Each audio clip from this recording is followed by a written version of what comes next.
ಪಾಕಿಸ್ತಾನದ ಮೇಲೆ, ಅದರಲ್ಲೂ ಕೂಡ ಉಗ್ರರ ನೆಲೆಗಳ ಮೇಲೆ ಭಾರತ ದಾಳಿ ಮಾಡಿ ಆದ ಮೇಲೆ ಸರಿಸುಮಾರಾಗಿ ಸಾಕಷ್ಟು ಸಮಯ ಕಳೆದಿದೆ. ಇವತ್ತು ಮುಂಜಾನೆ ಮಾತಾಡ್ತಾ ಇದ್ದೀನಿ ನಾನು. 1 ಗಂಟೆ 5 ನಿಮಿಷದಿಂದ 1 ಗಂಟೆ 44 ನಿಮಿಷಕ್ಕೆ ನಡೆದಿರತಕ್ಕಂಥ ದಾಳಿ. ಈಗ ಸ್ಟುಡಿಯೋ ಕ್ಲಾಕ್ನಲ್ಲಿ 7 ಗಂಟೆಗೆ ಇಲ್ಲಿ ಡಿಬೇಟ್ ನಾನು ಶುರು ಮಾಡಿದ್ದೀನಿ. ಇಷ್ಟು ಹೊತ್ತಿನವರೆಗೂ ಬೇಕಾದಷ್ಟು ಬೆಳವಣಿಗೆ ನಡೆದಿದೆ. ಆ ಬೆಳವಣಿಗೆಗಳ ಕಡೆಗೆ ಗಮನವನ್ನು ಕೊಡ್ತಾನೆ ಮುಂದೇನು ಪಾಕಿಸ್ತಾನ ಮಾತಾಡ್ತಾ ಇದೆ ಜೋರಾಗಿ. ನನ್ನ ಸೇನೆಗೂ ನಾನು ಮುಕ್ತವಾಗಿ ಸ್ವಾತಂತ್ರ್ಯವನ್ನು ಕೊಟ್ಟುಬಿಟ್ಟಿದ್ದೀನಿ. ಪಾಕ್ ಸರ್ಕಾರ ಹೇಳಿರೋದು. ಅವ್ರ ಆರ್ಮಿಗೂ ಅಲ್ಲಿನ ಸರ್ಕಾರ ಮುಕ್ತವಾಗಿ ಸ್ವಾತಂತ್ರ್ಯವನ್ನು ಕೊಟ್ಟುಬಿಟ್ಟಿದ್ಯಂತೆ. ಇದು ಜೋಕ್ ನಂಬರ್ 1. ಇನ್ನೊಂದು ಜೋಕ್ ಇದ್ದರೆ ಹೇಳಿ ಅಂತ ಕೇಳಬೇಕು ನಾವು. ಜೋಕ್ 1 ಹೇಳಿದ್ದೀರಿ, ನೆಕ್ಸ್ಟ್ ಜೋಕ್ ಏನು ಅಂತ. ಕಾರಣ ಪಾಕಿಸ್ತಾನದಲ್ಲಿ ಯಾವಾಗಲೂ ಸರ್ಕಾರಕ್ಕೆ ಸೇನೆ ಸ್ವಾತಂತ್ರ್ಯ ಕೊಟ್ಟರೆ ಉಂಟು, ಇಲ್ಲಾಂದ್ರೆ ಇಲ್ಲ. ಇಲ್ಲಿ ಸರ್ಕಾರ ಏನು ಮಾತಾಡ್ತಿದೆ ಪಾಕಿಸ್ತಾನದಲ್ಲಿ ಅಂದರೆ, ನನ್ನ ಸೇನೆಗೂ ನಾನು ಮುಕ್ತವಾಗಿ ಸ್ವಾತಂತ್ರ್ಯವನ್ನು ಕೊಟ್ಟುಬಿಟ್ಟಿದ್ದೀನಿ. ಇದು ಅಲ್ಲಿನ ಸರ್ಕಾರ ಮಾತಾಡ್ತಾ ಇರೋದು. ಇದು ಒಂದು ಭಾಗ. ಎರಡನೇ ಭಾಗ ಇನ್ನೂ ಇಂಟ್ರೆಸ್ಟಿಂಗ್ ಆಗಿದೆ. ಭಾರತ ಹಿಂದೆ ಸರಿದ್ರೆ ಸರಿ, ಇಲ್ಲ ಅಂದರೆ ನಾನು ಸುಮ್ಮನೆ ಇರಲ್ಲ. ಜೋಕ್ ನಂಬರ್ 2 ಇದು. ತಮಾಷೆಗಿದು ತುಂಬ ಚೆನ್ನಾಗಿದೆ ಈ ತಮಾಷೆ. 4 ಸಲ ಭಾರತದ ಮೇಲೆ ಸೋತಿರ್ತಕ್ಕಂಥ ಒಂದು ದೇಶದ ಒಂದು ದಟ್ಟ ದರಿದ್ರ ಸರ್ಕಾರ ಮಾತಾಡ್ತಿರ್ತಕ್ಕಂಥ ಮಾತಿದು. ಇಂಡಿಯಾ ಮೇಲೆ 4 ಸಲ ಸೋತು ಇಂಡಿಯಾ ಮೇಲೆ ಅಲ್ಲಿನ 93,000 ಸೈನಿಕರು ಬೇಷರತ್ತಾಗಿ ಭಾರತದ ಸೈನ್ಯದ ಮುಂದೆ ಶರಣಾಗಿ ತಿಂಗಳುಗಳಗಟ್ಟಲೆ ಭಾರತದ ಅನ್ನ ತಿನ್ಕೊಂಡಿದ್ದಾರೆ ಅವರು. ತಿಂಗಳುಗಳಗಟ್ಟಲೆ ಪಾಕಿಸ್ತಾನದ 93,000 ಸೈನಿಕರಿಗೆ ಭಾರತದ ಅನ್ನ ಹಾಕಿರೋದು. ಅಂಥ ದೇಶ ಮಾತಾಡ್ತಾ ಇದೆ, ನೀವು ಹಿಂದೆ ಸರಿದ್ರೆ ಸರಿ, ಇದನ್ನು ನಾನು ಸುಮ್ಮನೆ ಇರಲ್ಲ. ಜೋಕ್ ನಂಬರ್ 2 ಆಯಿತಾ. ಜೋಕ್ ನಂಬರ್ 3, ನಾನು ಭಾರತದ 2 ರಫೇಲ್ ಹೊಡೆದಾಕ್ಬಿಟ್ಟಿದ್ದೀನಿ, 3 ಜೆಟ್ಗಳನ್ನು ಹೊಡೆದು ಉರುಳಿಸ್ಬಿಟ್ಟಿದ್ದೀನಿ, ನಾನು ಏನು ಸುಮ್ಮನೆ ಬಿಟ್ಟಿಲ್ಲ ಅಂತ. ನಿಮಗಿನ್ನೊಂದು ತಮಾಷೆ ಮಿಗ್ಗನ್ನು ಹೊಡೆದಾಕ್ಬಿಟ್ಟಿದ್ದೀನಿ ಅಂತ ಹೇಳ್ತಾ ಇದೆ ಪಾಕಿಸ್ತಾನ. ಜೋಕ್ ನಂಬರ್ 3 ಇದು. ಒಂದು ವೇಳೆ ಈ ಥರದ್ದು ಆಗೇ ಇದ್ದರೆ ನಮ್ಮ ಭಾರತ ಸುಳ್ಳು ಹೇಳ್ಕೊಳ್ಳಲ್ಲ. ಹೌದಪ್ಪ, ನಿಮ್ಗೆ ಗೊತ್ತಿರಲಿ, 63,000 ಕೋಟಿ ರೂಪಾಯಿಗಳ ಡೀಲ್ ರೀ ಅದು, ರಫೇಲ್ ಡೀಲು.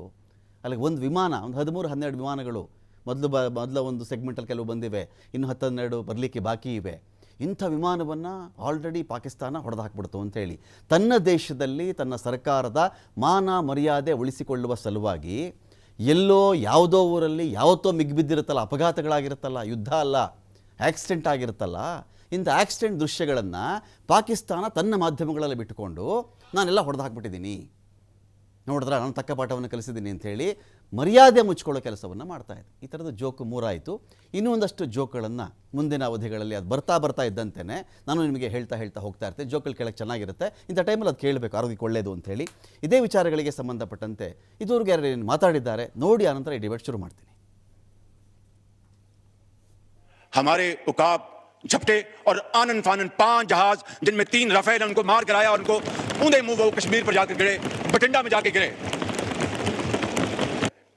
इससे बड़ी अल्लाह ताला के फज़ल करम से इस मौजूद जवान को, पाकिस्तान के 24 करोड़ अवाम को, आपको इससे बड़ी इज्जत नहीं मिल सकती. इसके लिए हम जितना भी अल्लाह ताला के हुजूर सजदा रेज़ होंगे, हम उसका तब भी उसका शुक्र कभी अदा नहीं कर सकते कि ये कन्वेंशनल वॉरफेयर थी. इसमें न्यूक्लियर दूर तक उसका कोई नामो निशान नहीं था. और जो कहते थे कि हिंदुस्तान ने पाकिस्तान को कन्वेंशनल वॉरफेयर में बहुत पीछे छोड़ दिया है, कल रात को उनका होश ठिकाने आ गया है और उनको पता चल गया है कि पाकिस्तान अल्लाह ताला के फज़ल करम से कन्वेंशनल भी और न्यूक्लियर ताकत है अल्लाह के फज़ल करम से. आज जनाब स्पीकर, हमारे दुश्मन, उनको कल रात नींद नहीं आई, और हमारे जो दोस्त भाई ख्वाब, उनको पता चल गया है कि पाकिस्तान वाकई एक ऐसा मुल्क है जिसकी फौज एक ऐसी फौलादी फौज है कि कल को खुदा ना खास्ता उनके ऊपर बुरा वक्त आया तो वो पाकिस्तान की तरफ मदद के लिए. बात को भी हमने उनको जवाब दिया है. उनके पल्ले कुछ नहीं रह गया. उनके जहाजों को टारगेट किया मेनली. उन्होंने सब जगह सिविलियंस को टारगेट किया. ना वहाँ पे कोई अड्डे हैं, ना कोई वहाँ पे टेररिस्ट ट्रेनिंग कैंप्स हैं, और एक एक्सक्यूज बना के उसने 6-7 जगहों पर टारगेट किया जिसमें सिविलियन शांति हुई है. और पेमेंट जो है ना वही करेंगे इंशाल्लाह. बात को भी हमने उनको जवाब दिया है. उनके पल्ले कुछ नहीं रह गया. उनके जहाजों को टारगेट किया मेनली. उन्होंने सब जगह सिविलियंस को टारगेट किया. ना वहाँ पे कोई अड्डे हैं, ना कोई वहाँ पे ಉಗ್ರರಿಗೂ ನಮಗೂ ಸಂಬಂಧನೇ ಇಲ್ಲ ಅಂತ ಈಗ ನಿಮಗೆ 4ನೇ ಜೋಕ್ ಹೇಳೋ ಟೈಮ್ ಬಂತು.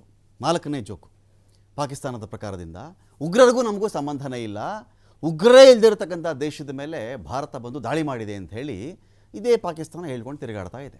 ಉಗ್ರರೇ ಇಲ್ಲ ಇಲ್ಲಿ, ಇಂಥವ್ರು ಇದ್ರ ಮೇಲೆ ಇವರು ಬಂದು ದಾಳಿ ಮಾಡ್ತಾ ಇದ್ದಾರೆ ಸುಖ ಸುಮ್ಮನೆ ಕಾಲು ಕೇರ್ಕೊಂಡು ಅಂತ ಪಾಕಿಸ್ತಾನ ಹೇಳ್ತಾ ಇದೆಯಲ್ಲ.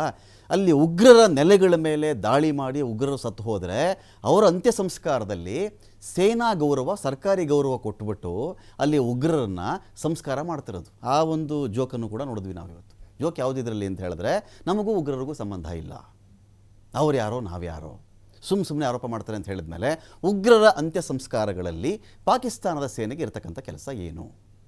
ಪಾಕಿಸ್ತಾನ ಸೇನೆ ಏನ್ರಿ ಮಾಡಬೇಕಲ್ಲಿ? ಟೆರರಿಸ್ಟ್ಗಳ ಅಂತ್ಯ ಸಂಸ್ಕಾರದಲ್ಲಿ ಸೇನೆಗೇನು ಕೆಲಸ ಇರುತ್ತೆ ಹೇಳಿ? ಒಬ್ಬ ಕಾಮನ್ ಮ್ಯಾನ್, ಒಂದು ವೇಳೆ ಒಬ್ಬ ಕಾಮನ್ ಮ್ಯಾನ್ ಸತ್ತೋದ್ರೆ ಸಾಮಾನ್ಯ ಜನ ಬರ್ತಾರಲ್ಲಿ, ಸಂಸ್ಕಾರ ಮಾಡ್ತಾರೆ, ಹೋಗ್ತಾರೆ. ಉಗ್ರರನ್ನ ಸಂಹಾರದಲ್ಲಿ ಪಾಕಿಸ್ತಾನದ ಸೇನೆಯವರು ಈ ಥರ ನಿಂತ್ಕೊಂಡು ಸೇನಾ ಗೌರವ ಕೊಡ್ತಕ್ಕಂಥ ಕರ್ಮ ನೋಡಿ. ಧ್ವಜ ಹೊದಿಸಿದ್ದಾರೆ, ಪಾಕಿಸ್ತಾನದ ಧ್ವಜ ಹೊದಿಸಿ ಇವ್ರನ್ನ ಸಂಸ್ಕಾರ ಮಾಡೋದು ಅಂತ ಹೇಳಿದ್ರೆ ಇದಕ್ಕೇನಂತ ಕರೀಬೇಕು? ಯಾಕೆ ಇಲ್ಲಿ ಸೇನಾ ಗೌರವ ಕೊಡಲಾಗ್ತಾ ಇದೆ? ಪಾಕಿಸ್ತಾನದ ಆರ್ಮಿ ಮೇಲೆ ಭಾರತ ಅಟ್ಯಾಕ್ ಮಾಡಿಲ್ಲ, ಪಾಕಿಸ್ತಾನ ಸೇನೆ ಅದನ್ನು ಹೇಳೂ ಇಲ್ಲ, ಪಾಕಿಸ್ತಾನ ಸರ್ಕಾರ ಹೇಳಿಲ್ಲ. ನಮ್ಮ ಆರ್ಮಿ ಬೇಸ್ಗಳ ಮೇಲೆ, ಮಿಲಿಟರಿ ಸೈನಿಕರ ಮೇಲೆ ಭಾರತ ದಾಳಿ ಮಾಡಿದೆ, ಒಂದೇ ಒಂದು ಅಕ್ಷರ ಹೇಳಿಲ್ಲ. ಟೆರರಿಸ್ಟ್ ಇದ್ರ ಮೇಲೆ ಇವರು ಮಾಡಿಲ್ಲ, ಸುಮ್ಮನೆ ದಾಳಿ ಮಾಡ್ತಾರೆ ಇವರು, ನಮ್ಮಲ್ಲಿ ಟೆರರಿಸ್ಟ್ಗಳೇ ಇಲ್ಲ ಅಂತ ಹೇಳಿದಾಗ ಇದೆಲ್ಲ ಏನು ಅಂತ ನಮ್ಮ ಒಂದು ಪಾಯಿಂಟ್ ಇದೆ ಇಲ್ಲಿ.